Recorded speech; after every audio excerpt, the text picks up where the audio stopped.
students. Today I'm going to be visiting with Mitch Kubicek, who is the superintendent of Dorchester, and we'll be changing positions. It's going to be, what is it, the director of learning? Is that Yep. what it is in Milford? So, and I've known Mitch for a long time. He has a master's degree at UNK and also specialist. And if I'm not mistaken, you've gone on and just finished your doctorate at UNL, correct? Yep. And what was that? What was your area of focus? I was looking at, I studied how principals use observation data to improve instruction. So the Doctor of Education and Ed Administration was the degree. Okay, good. Mitch, why don't you tell us a little bit about yourself and your educational career and how you got to where you're at now? Okay. Well, I started my career, I was a high school math and science teacher at Overton, Nebraska, and taught for 5 years there, and was fortunate enough to move into the principal position while I was at Overton. Was principal at Overton for 3 years and then moved, relocated wanted to get closer to Nebraska or to Lincoln for family reasons, and so came to Dorchester 8 years ago as principal, and was principal here at Dorchester for 3 years. And then there was an opening for superintendent in the district, so I moved into superintendent 5 years ago. So I've been superintendent since then. Okay. Tell us a little bit about that transition when you went from principal to superintendent and what that first year was like, and maybe what your strategies were. It's you have a little different situation than a lot of our students in that you're in the school that you moved up to, and about a third of our students, I think that's where they get their first superintendency. So maybe talk a little bit about that transition.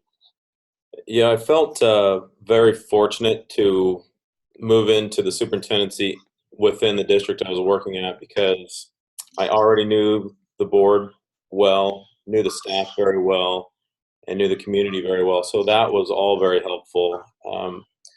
Also, when I began looking at budget, the business secretary here, I'd known her for several years already, and she was somebody that was very helpful. It was as I began that superintendency that first year, and specifically related to budget.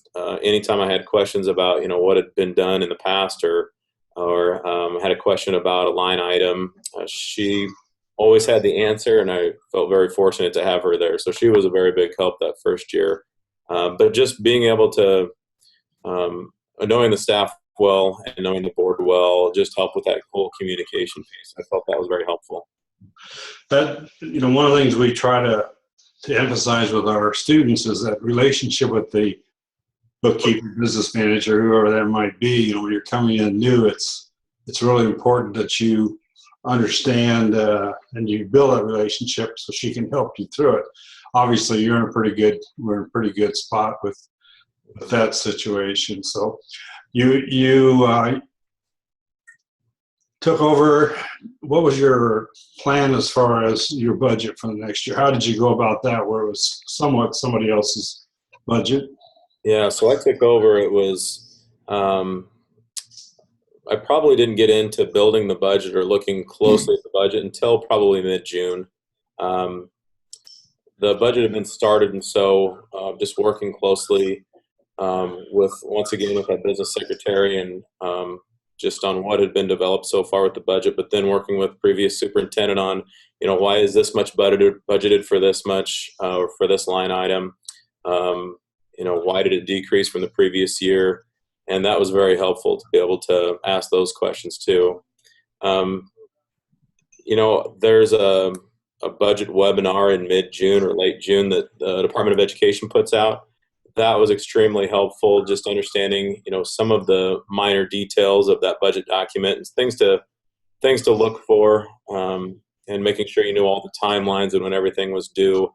That was very helpful. And then once you had all that information, I talked to lots of area superintendents during June, the first part of July, just to ask questions about, whatever came up. Where do you find the information for this grant? How do I know how much I'm going to get in, special education reimbursement? Those kinds of questions. There were plenty of area superintendents that were more than willing to help out and answer questions like that. And that also helped too, because I got to know them personally as well. And so getting to know them personally, and then also being able to answer some questions about the budget was an asset. They have, NDE also puts on a workshop for new superintendents, and that's usually in July. And being on site and just being able to work with the finance personnel at NDE, that was also a very good day, and answered a lot more questions at that workshop. And then after that, I spent 2 days up at NDE with Janice Arrett in the finance department. I went late July and spent just probably a couple of hours with her there, just looking through the budget that had been developed and looking through the Auditor of Public Accounts document. And then after valuations came out, I went back in probably late August that first year again and talked with Janice again and said, here's what I have. I've updated what we talked about the last time we spoke.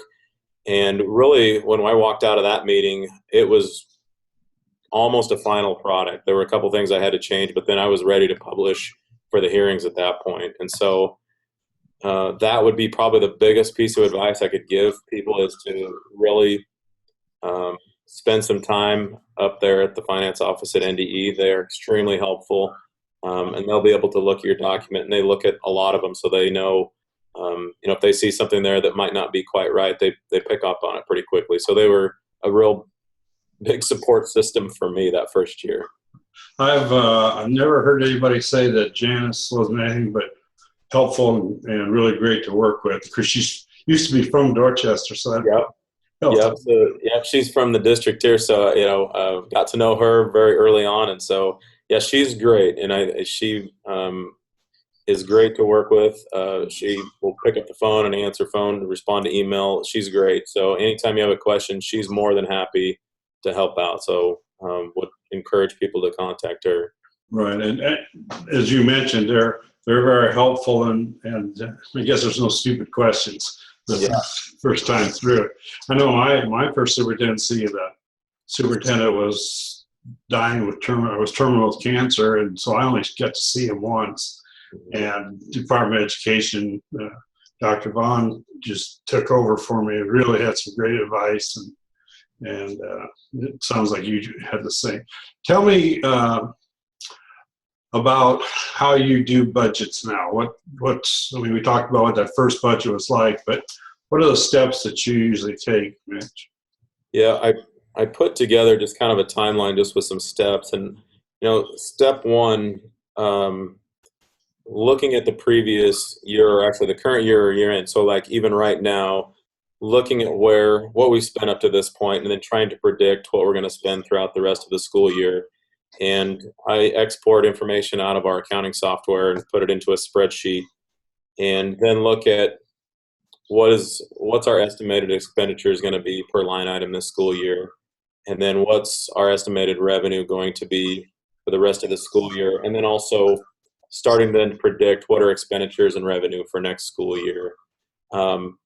The one thing that's been very helpful that I didn't do as early on in the process my first year is contact the county assessors about estimated valuation. I really didn't get that information until probably August. The first part of August, I called and just asked if they had an estimate.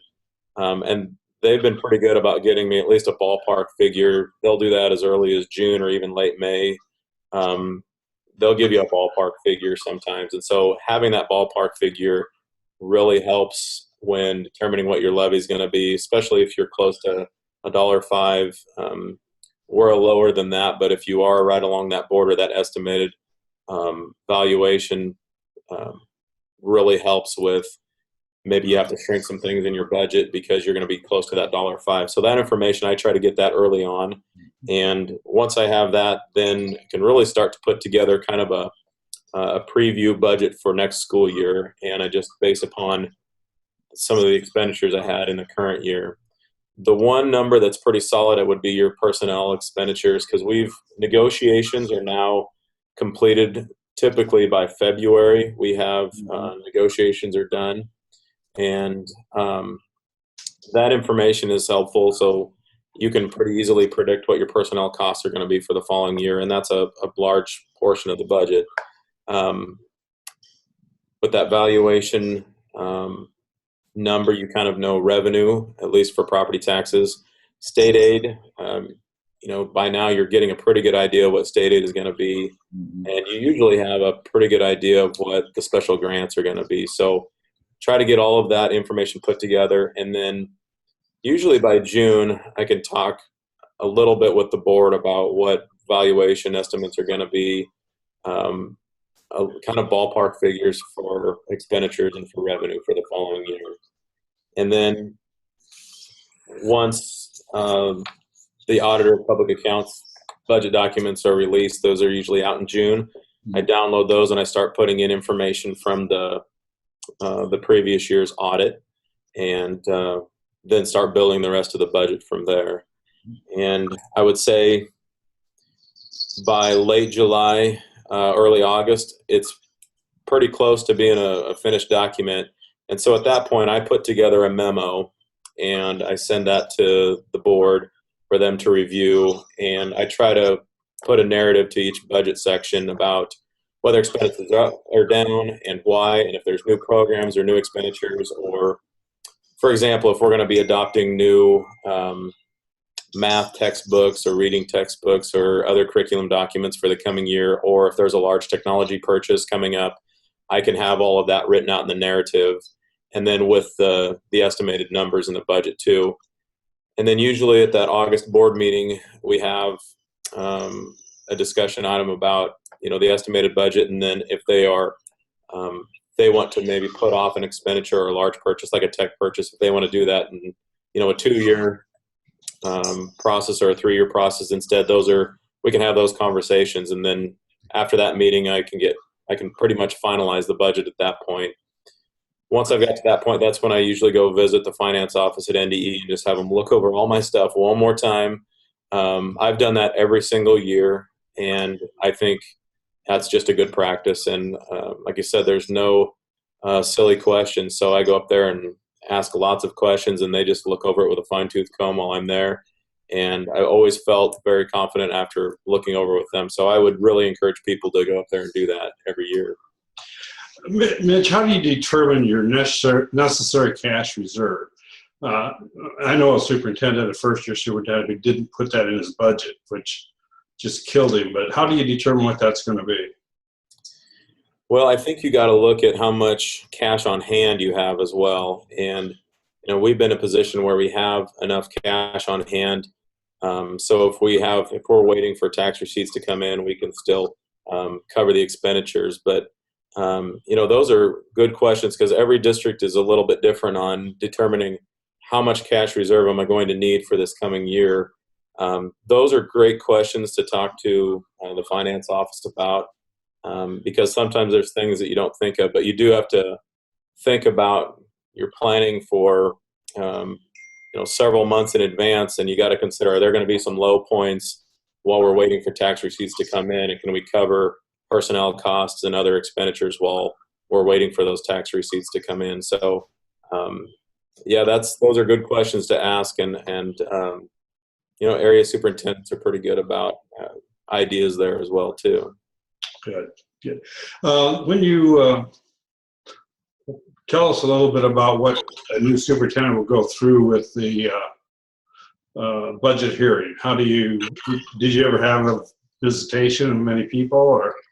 Budget hearing, I'll tell you what, as I was preparing for that budget hearing that first year, I went through my budget documents for days, and I studied them. I knew them inside and out. I could tell you almost, probably not to the penny, but I wanted to be able to describe to the penny why something was different from the previous year, or why I had a number. Because I thought if somebody comes to that budget hearing, I certainly wanted to be prepared that first year to answer any questions they might have. We did not have anybody at the budget hearing, which was okay with me that there wasn't. But I did go into that meeting, and I remember asking other superintendents about how many they had at their hearing, and And there were some districts that said, oh, you might have a couple patrons there. And there were some that said, we haven't had any at our budget hearing for several years. But I was ready for them. But like I said, it was okay that they weren't, but I wanted to be prepared in case there were. I have had emails from patrons about the budget and questions about salaries, and I've tried to be as transparent as I can. I've shared budget documents with people who are interested in knowing about the budget, and so I just didn't want people to have any questions about the budget. So I've been very transparent as I can about the budget documents, and being available to explain any expenditures that were in that document. I recall my first budget hearing, the bank president, we said one bank in the whole town, he showed up and he had quite a few questions, and then that was it. He said, yeah, we're all right. Yeah. He never came back. So I don't think we ever had anybody for a budget hearing. Tell us students about the process you have to do about approving your budget. Having the hearing, and then where do you go? Well, after your hearing, and then you have to have, the board has to then adopt the budget. And so you have to have an action item to approve the budget. And then once everything has been approved, there's your budget document, and then you have to have, you now have to have the minutes of your action item. And then you have to have your LC2, which is a document that's in the portal at the finance office. So there's some documentation that you have to send off, and they explain those documents very well and give you the examples they talk about them at the webinar, and then at the workshop they share those again. But we send off a packet then of information. It goes to the Auditor of Public Accounts. We send a copy of it to the Finance Department at Nebraska Department of Ed, and then we also send a copy to each of the county assessors within our that have land in our district. I usually call after we have submitted all that information, and before, usually the first part of October, I call each county assessor and I just ask them what they have our levy set up for the following year, just to double check if that is correct.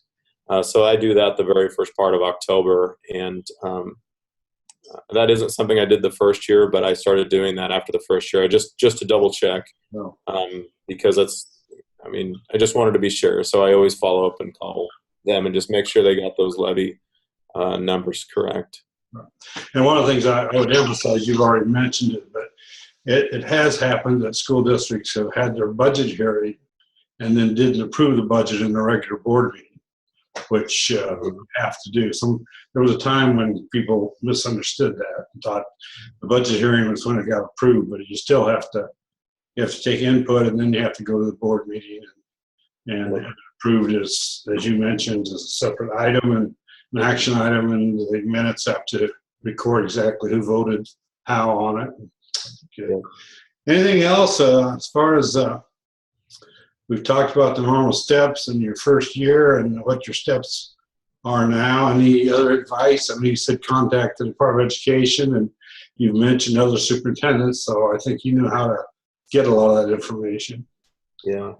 Well, I'll tell you what, just as an overview, I would say as much communication with other superintendents, with, your office personnel, maybe even the district auditor, about the process that's been used in the past, especially with your office personnel at the district. They'll know a lot about the budget. Previous superintendent will know a lot about the path and how you got there, and why certain things are budgeted the way they are. So communicate with them about the process. I also just communicating with the board about, anticipating what that levy may be, anticipating some changes in program costs, just trying to communicate as early on in the process about those items as well. And then also visiting with teaching staff and other personnel about any changes that might come up during the year because of budget. So if you have to cut something, or you're looking to have to cut something, just making sure and communicating that with personnel. And an example might be if you did have a larger technology purchase scheduled and found out you had to take that out of the budget, just making sure that teachers and other staff are aware of those kinds of changes. And then I wrote down, don't be a lone ranger. No questions are silly. Don't try to do it all by yourself. There's plenty of people that are more than willing to help and happy to help out. And so don't be afraid to lean on other people. And that's probably the biggest piece of advice I could give is reach out, ask questions. People are happy to help. Good. That's good advice. I appreciate your being willing to visit with us about it. Good luck to you in your new position, and hopefully you'll be able to help the new superintendent coming in to get the right start. So You bet. all right. Well, thank you very much, Mitch. We appreciate it. You're welcome. Thank you.